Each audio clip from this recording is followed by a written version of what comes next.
During human beings' brief time on Earth, we have been able to achieve incredible things. When you reduce why that is, it is our ability to do two things.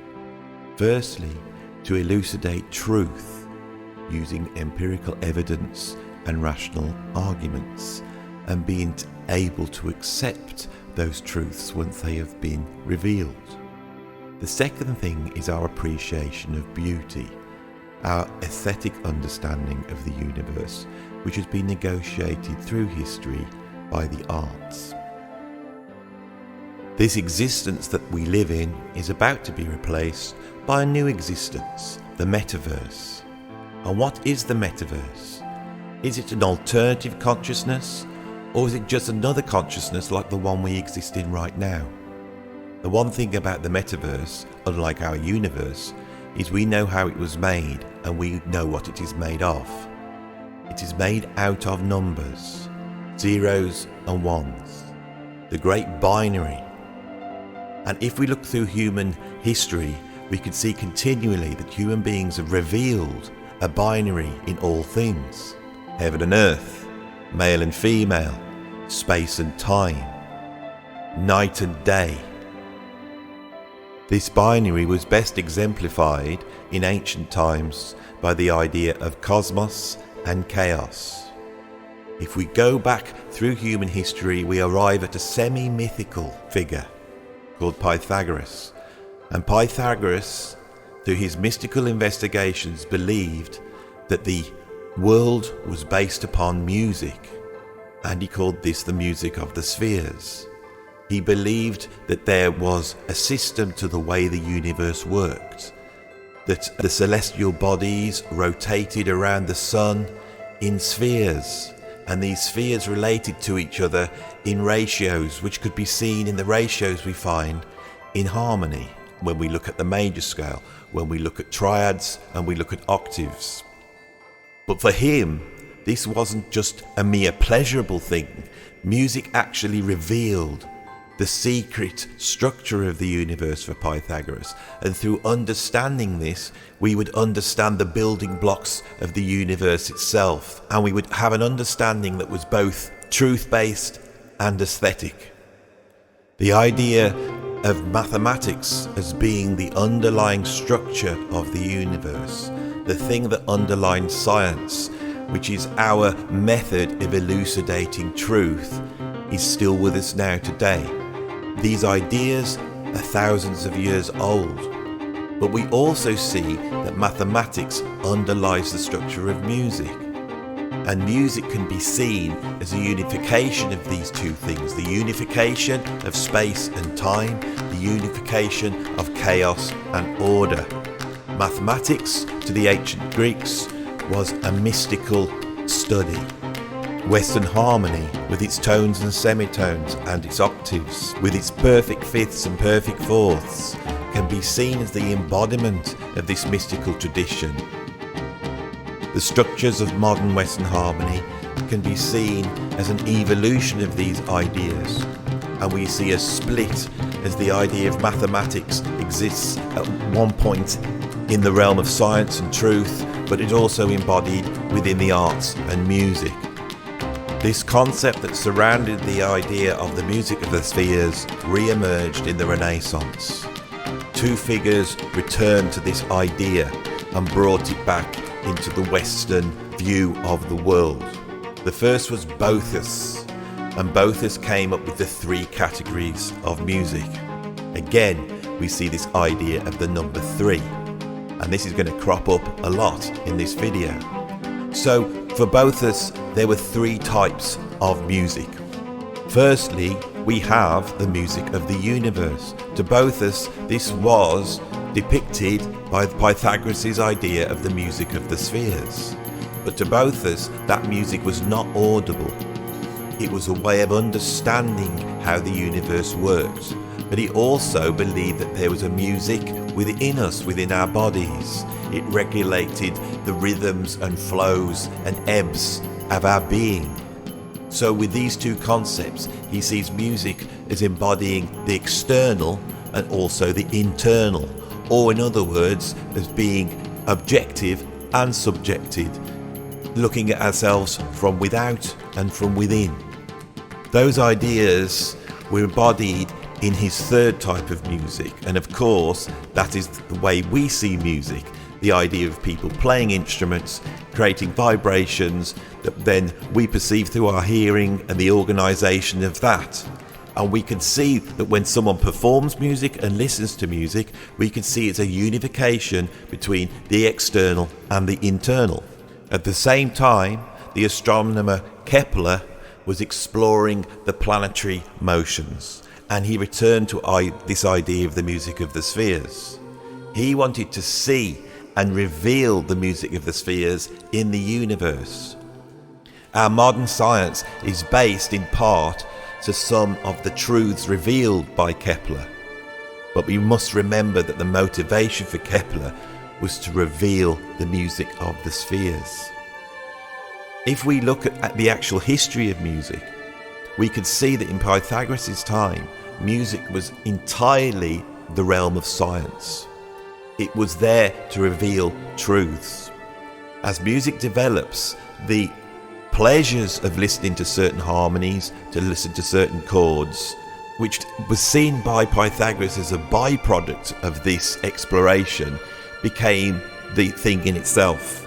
With the advent of Christianity and the want to create a mathematical structure in which people could worship, this idea of the church as a place of education, the church as a place of revelation, an environment created by Freemasons who in secret passed on the ideas and concepts of mathematics and used this mathematics to create the structures of the cathedral. But when you entered into the cathedral, you also heard music. For most people, this is where they heard music. Apart from the folk music that they would make themselves, when they entered a church, they would hear Gregorian chant built upon the idea of the perfect fifth and the perfect fourth. Here we have the idea of perfection embodied within the arts. We can see that there is a binary here, the idea of hedonism, pleasure, and the idea of perfection. And perfection is order. It is locking things to a grid. These ideas then develop within classical music, and we can see classical music as actually taking these ideas of consonants, taking these ideas of perfect ratios, the perfect ratio of the fifth, the perfect ratio of the fourth, and adding to them. As harmony and structure is introduced to classical music, we can see the addition of the third to create major and minor. The minor is more dissonant, and we see as classical music develops, we are introducing the idea of chaos within the order. The development of science as human beings' way of elucidating truth has made incredible strides in two areas. Firstly, in the area of what is outside.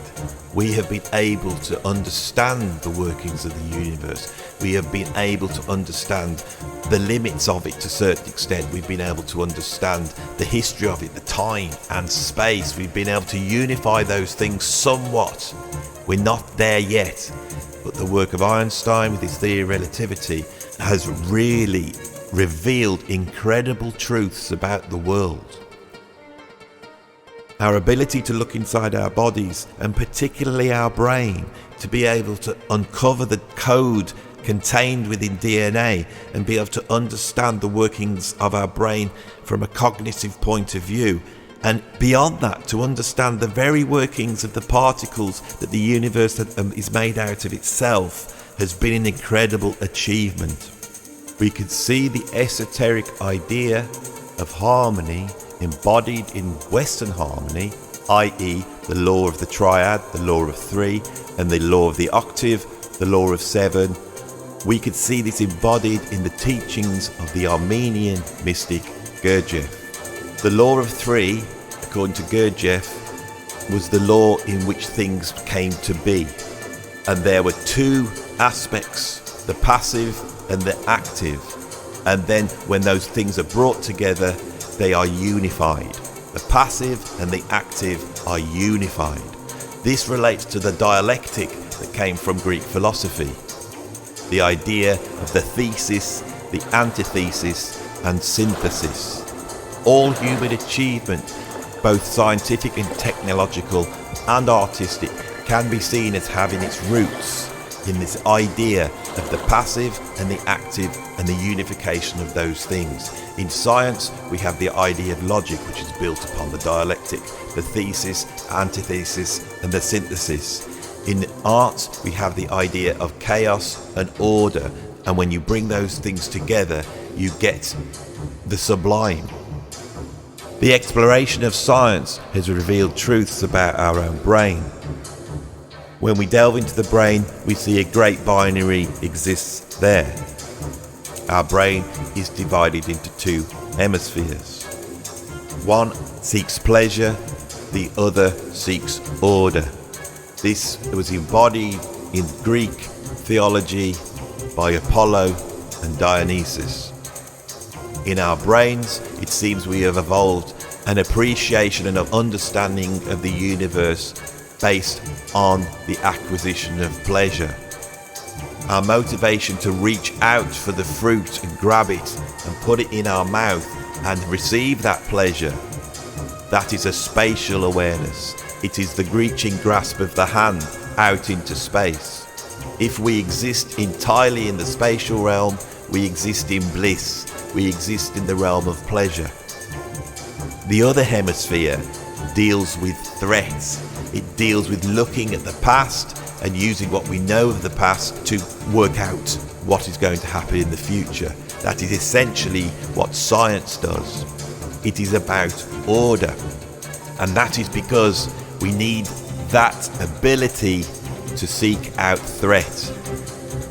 A human being essentially is the reaching hand looking for pleasure, and it is the beady eyes and ears seeking out threat. We have evolved like that so that we can survive. But in understanding that binary, we have been able to achieve all the things that human beings have achieved. These ideas of chaos and order, these ideas of time and space, of night and day, of heaven and earth, all go back to one thing. It is the idea of the very nature, the very building block of the universe itself. As we delve into the particles that the universe are made of, we discover something which is both a particle and a wave. The universe is both space and time. Einstein's theory of relativity has revealed that time and space are the same thing. But we as human beings divide it into two separate areas, and in dividing that, it is very useful, but it can also be very destructive. So we need to be able to unify the idea of space and time. Anybody who's played music will know that when you play music, you are trying to unify space and time. You are on a knife edge where you are at once trying to play in an ordered way. This idea of playing perfectly, this idea of being able to nail the notes, get them in the right place, make the rhythm feel right.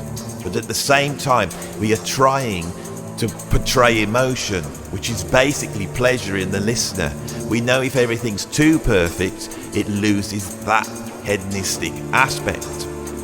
Music can be seen as a unification of perfectionism and hedonism. Music can be seen as the unification of time and space. When we hear a blues guitarist hitting the note and bending it just right, that bend in itself, when we appreciate it, can be seen as the unification of hedonism and pleasure, or the unification of time and space. If it's too much on the grid, it doesn't work. If it's too much off the grid, it doesn't work. But there is a Goldilocks place where it is just right. And we know that. It's almost like an objective aesthetic. If we look at two of the greatest musicians of the 20th century, we can see that the musicians are striving towards this unification. In the work of John Coltrane and his track Giant Steps, this isn't merely an exploration of order. It's not merely just a test for jazz musicians to try and be able to play through those changes.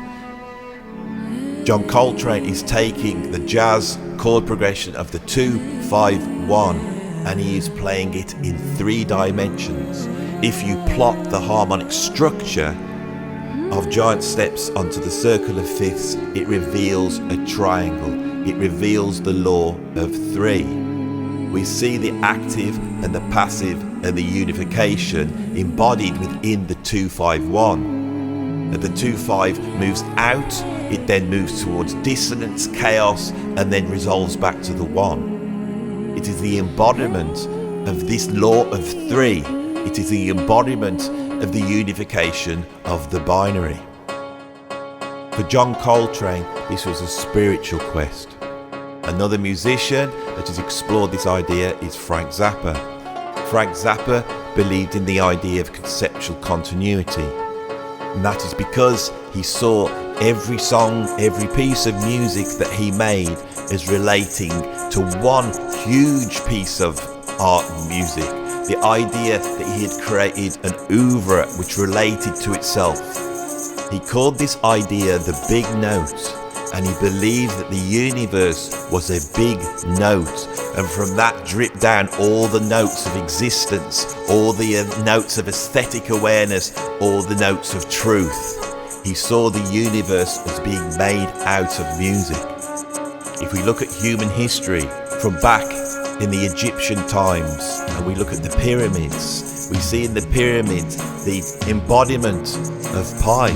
If we look at Pythagoras, we see the idea of the irrational and the rational and the bringing of those two things together, and the revelation of the structure of the universe. We see the history of humanity as taking those ideas and taking them through 2 channels, one which is scientific and one which is artistic. And now, as scientists and artists delve into the very nature of what consciousness is, a thing that we still do not understand, and as we stand on the shore of a new type of consciousness, the idea of AI, the idea that we will not have jobs, there will be no capitalism, there will be no more money, we will be controlled by entities, and we will be the fodder, matrix-like, that exists within the metaverse. We will be the thing that churns the metaverse round. We will simply become organisms that take things in and excrete things out. We will be the very fodder of the metaverse. But of course, this is an ugly thing. And what art and music does is it reveals the sublime. It tells us what is beautiful. We need art and music more now than we ever did before. And we need artists and musicians to be able to explore new ways of unifying chaos and order.